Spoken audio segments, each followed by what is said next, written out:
1952 সালে language movement অর্থাৎ ভাষা আন্দোলনেরও তাদের স্মরণ করেছে তারা।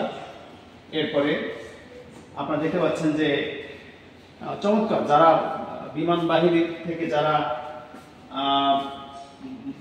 25শে মার্চের কালো রাতের কথা এখানে তারা ফুটিয়ে তুলেছে।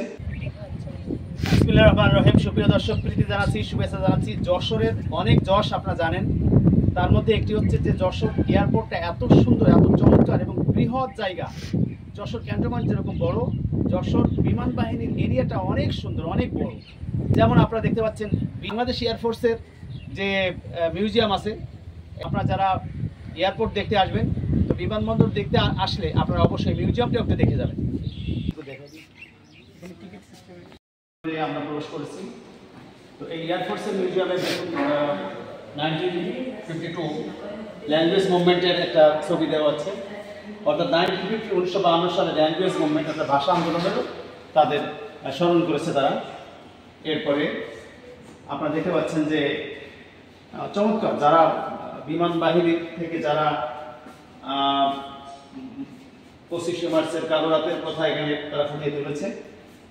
এবং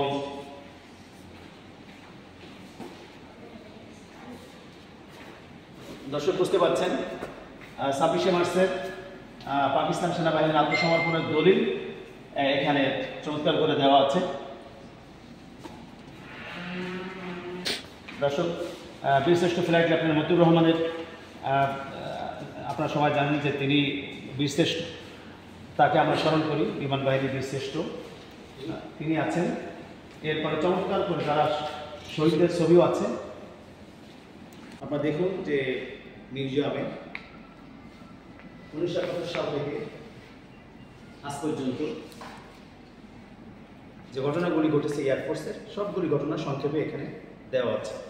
শহীদদের নাম, ভাষা আন্দোলন, 1971 সালে স্বাধীনতা আন্দোলন, সব আন্দোলনের চিত্র এবং সেই আন্দোলনে এয়ারফোর্সের যারা শহীদ হয়েছে তাদের নাম, তাদের ঠিকানা, তাদের ছবি এবং সুন্দরভাবে চিত্রায়িত করা হচ্ছে।